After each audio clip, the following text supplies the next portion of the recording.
Welcome learners, it's week 3 lecture 14 and in this lecture we will talk about gender, impersonation and folk performance of Jatra. Here is the outline of the talk. In this lecture we will talk about gender representation, impersonation and Jatra as a form.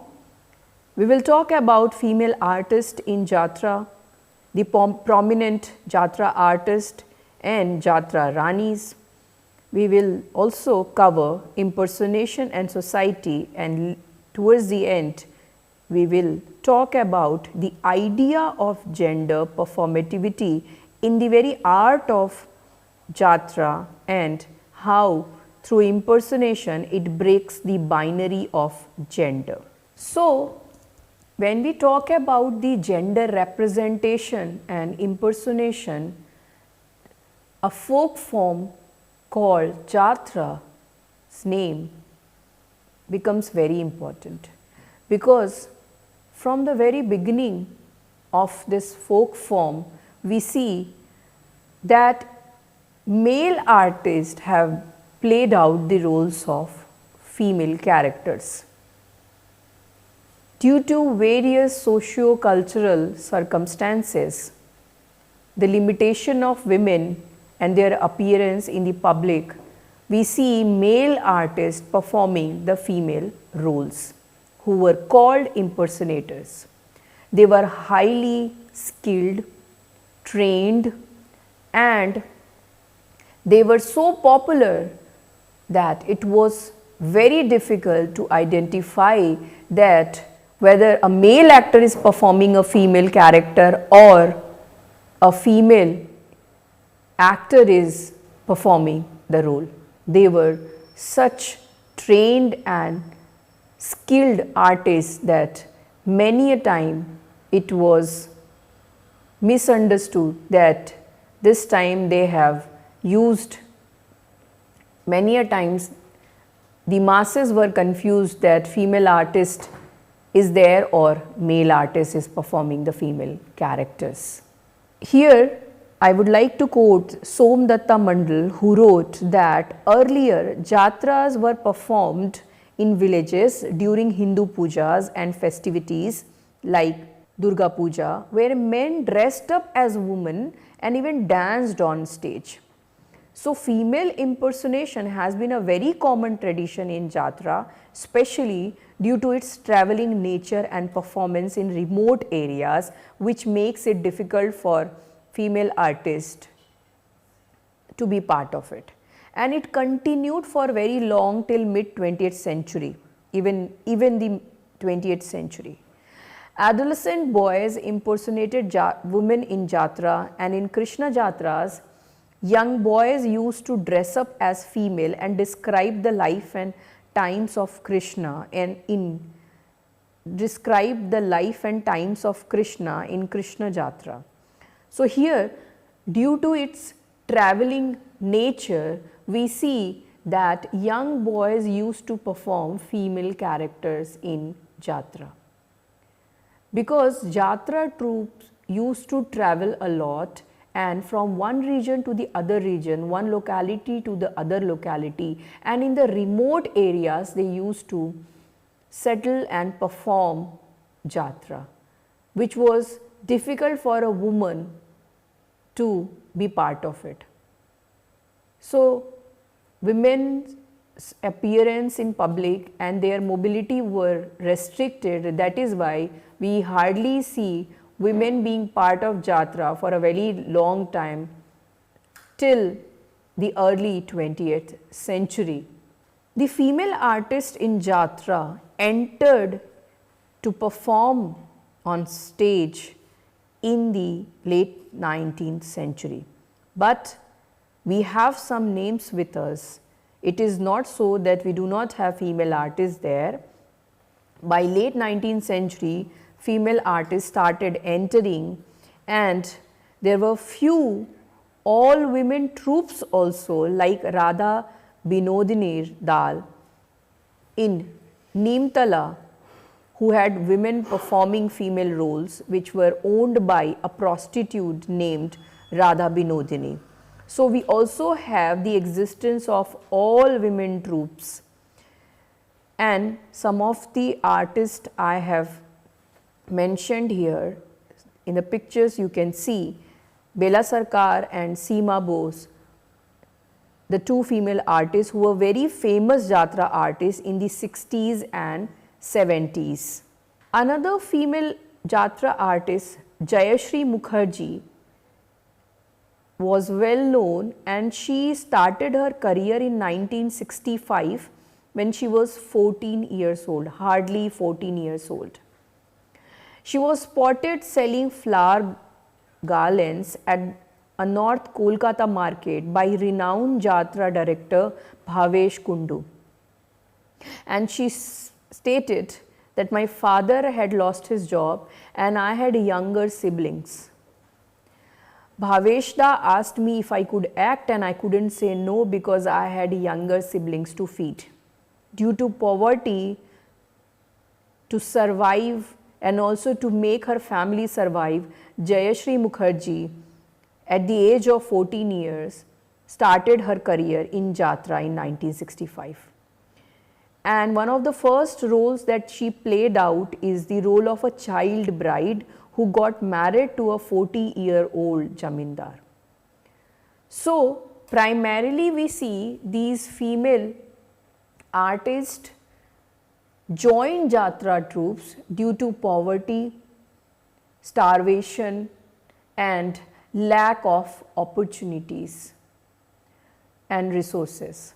That is why they were initially reluctant but joined in order to earn and make their family survive. Female artists were involved into Jatra performances from the late 19th century and early 20th century. Before female artists entered to the Jatra performance, for decades we see impersonators ruling the stage who were performing female roles. For example, Gopal Karan, who is known as Gopal Ure, performed the lead role of Malini in Vidya Sundarpala, and the same role was performed later on when Gopal Karan created his own troupe. So he stopped performing the female roles and he recruited a young actor named Kashi, a young boy named Kashi, trained him, and he became later on famous as Kashi Malini for enacting the role of female character Malini in the troupe of Gopal Karan. Another very well known name is of Chapal Bhaduri, a famous Jatra artist, actor, who later on also performed in documentary where impersonation and the male artist enacting female role was the subject being covered, and Chapal Bhaduri was a celebrated artist of Jatra folk form. He was a famous impersonator for performing the roles of Marijina in Ali Baba, Anjana in Raja Debidas Pala. He also performed the role of Kaikeyi and Draupadi, Chand Bibi, Sultana Razia and Janvi Devi, who was the mother of the famous poet Michael Madhusudan Datta. Chapal Bhaduri, being a well-known Jatra artist who was highly respected for his performance, for his skill, and even documentary was made on his life and his performances as impersonators. We find Chapal Bhaduri in his decades of career as an artist performing various roles, including the role of Kaikeyi, which is a very important role played out in Ramayana. And it was effectively played by Chapal Bhaduri, and it was difficult to identify whether it's a female artist or a male artist is performing the role. In fact, the process of turning from a man to a female character has been discussed in interviews by Chapal Bhaduri, where he says that when I am not performing, I am living an ordinary life as a male member of the society, but when I prepare for my female roles, I not only perform a female role, I become a woman.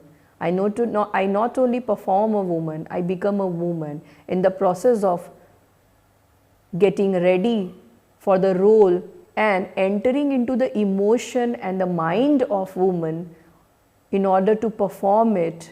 At that time, I am not man, but I am a woman performing a female character.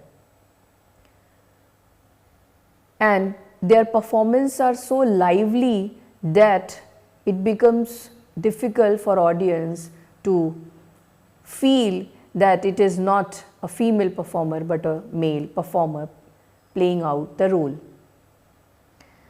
So these impersonators were often dressed as Sakhis also in Krishna Jatra, where a male actor is performing the role of a female Sakhi or Gopi, and they were also known as Purush Ranis or Mustachios Ranis because they were ruling the stage. These impersonators were ruling the stage. So they were called Rani and they became famous as Rani. For example, Chapal Bhadri was known as Chapal Rani. They were the ruler of the stage. They were controlling the stage and the audience used to come to watch them performing. The effect was high. So they not only performed the female roles, but these Purush Ranis challenged the heteronormative norms of the society. They also shattered the boundary of man and woman or male and female and the discrimination of the two, where they perform in male body a female role, they become one. The concept of Ardhanarishwar is apt here, where we see that it is the unification of male and female or man and woman, where the gender normativity, the gender norms of the society creates the binary and divide the two, but through the performances the division is non-existence and they become one. It is the unification of the two binary. So the gender binary is questioned, and here the fluidity of gender is exposed, that men is a socially constructed role that can be performed by anyone, and woman is also not a woman but it is performed. So there is performativity in the roles of man and woman, and that has been exposed, revealed and uncovered through the performances by these impersonators in Jatra form. Another Jatra artist, Kshitij Biswas, known as Kshitij Rani, performed the first female role of Kumari Vaishalini in Shakti Puja Pala. Due to poverty, he started performing in Jatra at the age of 16 and he was trained by the actor Shashank Shekhar Bandyopadhyay. In the mid 20th century, we see Santosh Rani or Santosh Basu also joined Jatra due to poverty, and he became very famous for performing the lead female role in Rani Chandidas.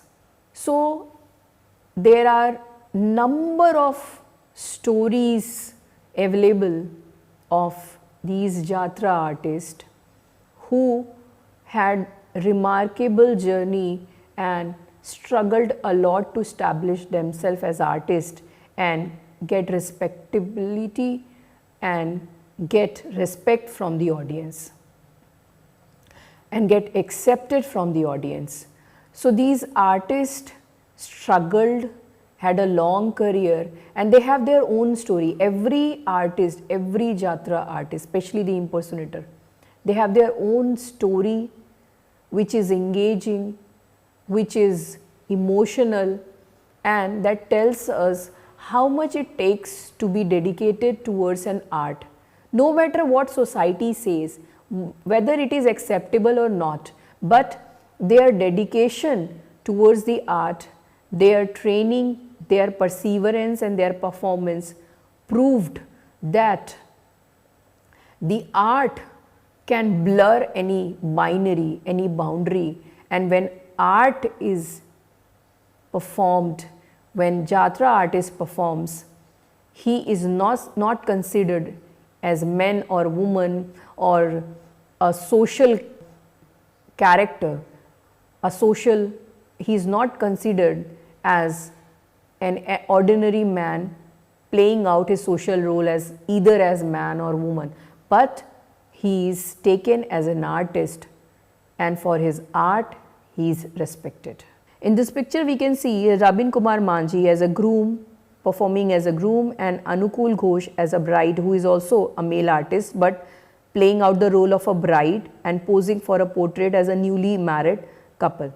Even here we see Anukul Ghosh used to play out female characters in Jatra in 1970s. Another Jatra artist, Chobi Rani, who was born as Shyampada Roy, joined Jatra company in search of livelihood.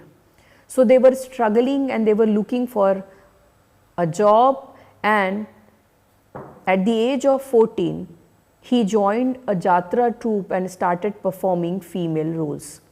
His first female role was of Sulochana in Yadupadi Pala, and very shortly he became famous as a impersonator. So there are several stories and examples existing that tells us the struggle of these artists who primarily joined Jatra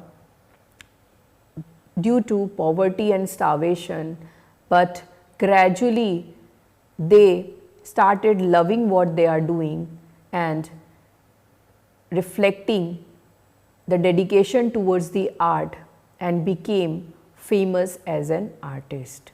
Here we see how a male artist become a woman and perform the female role. The whole process has been described by one of the Jatra artists, Ranjan Bose. He says, I quote, "Playing a woman on stage is not easy. You can't switch the persona on and off, and there are no retakes. When you perform on stage, live performances, there are no retakes like cinema.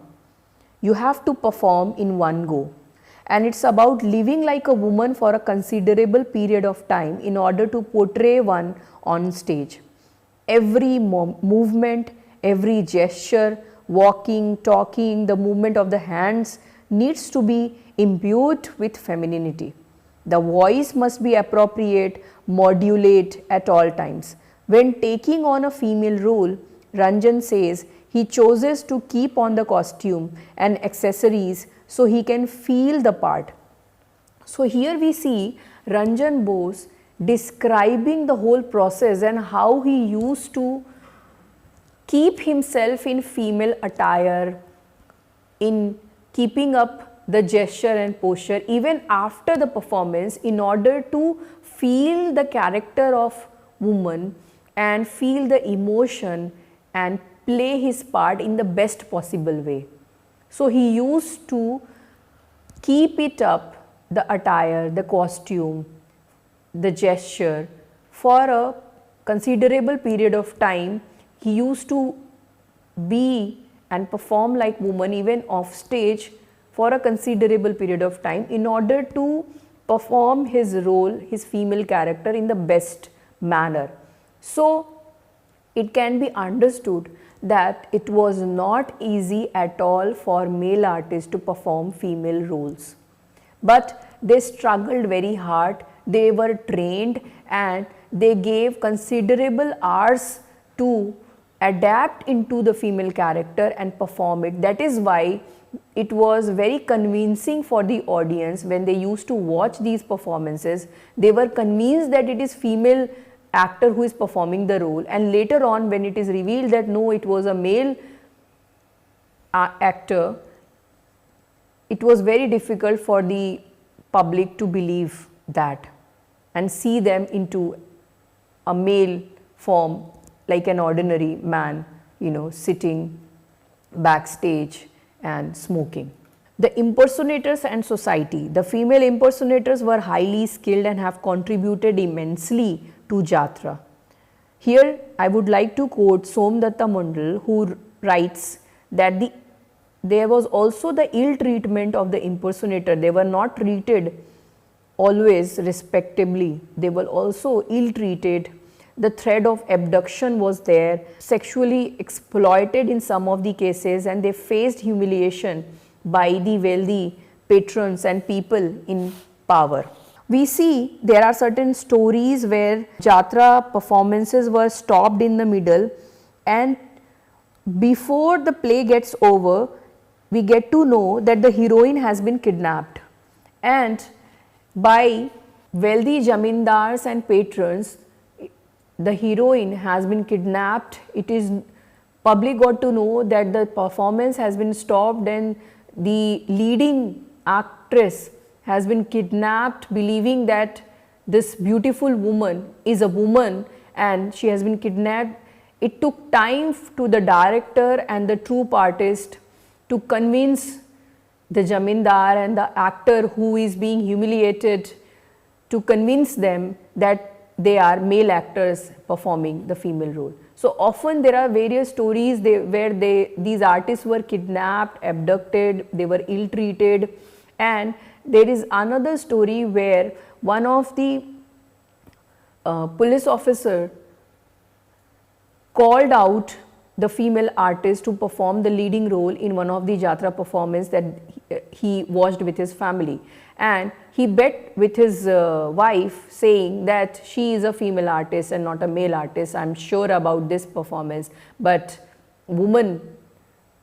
his wife stated that no, it was a male artist, and then he called out that performer to find it out whether it was performed by a female artist or a male artist, and when it was revealed that no, it was a male artist, he commended, he appreciated his skill a lot. He appreciated how skillfully he was able to perform the role of woman, and it was so convincing that he could not understand whether it is a male artist performing a female role or a woman performing a female role. So such interesting, engaging stories are there that are available, telling us the popularity of Jatra performances. But most of these artists joined the Jatra troupe due to poverty and starvation. So through the idea of performance and performing the role of impersonation, we get to know that it removes the gender boundaries through performance and it makes it acceptable at the masses. At least on stage, when a male artist perform on stage, when a male artist perform a female role, they are accepted, they are appreciated, and at that moment the binary is blurred between man and woman. They are appreciated for their role that they are able to perform with such great skill. So these kinds of performances reveal the performative nature of gender with ease, not with control and forcefully, but with ease it reveals the performative nature of gender.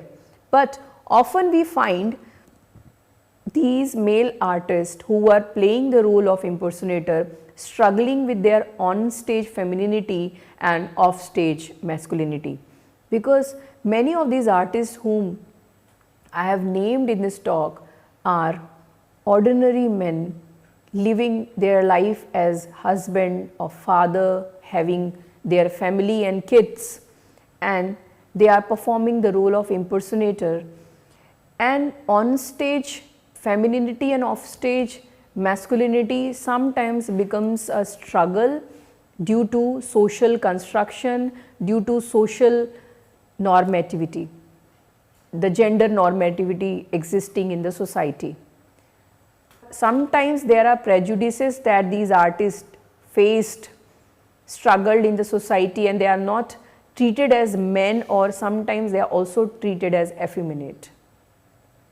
So various stories are existing that tells us about the struggle of these Jatra artists, but it also tells us remarkably how the gender binary has been eradicated, has been removed with great ease through skill and training by these Jatra artists through their performances.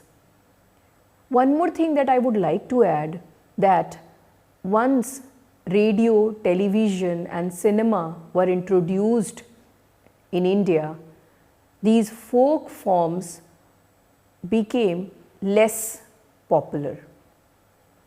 People started going for movies and watching the artist on screen. They preferred watching the artist on screen, the actors, the actresses, and the interest and popularity of Jatra as a folk form decreased. That made these Jatra artists, female artists, male artists and impersonator suffer a lot, and gradually they became invisible in the society. They were forgotten by the society, which is very sad about it. Yet their story inspire, their dedication towards the art and the blurring out the boundary of gender are highly appreciated. Thank you so much.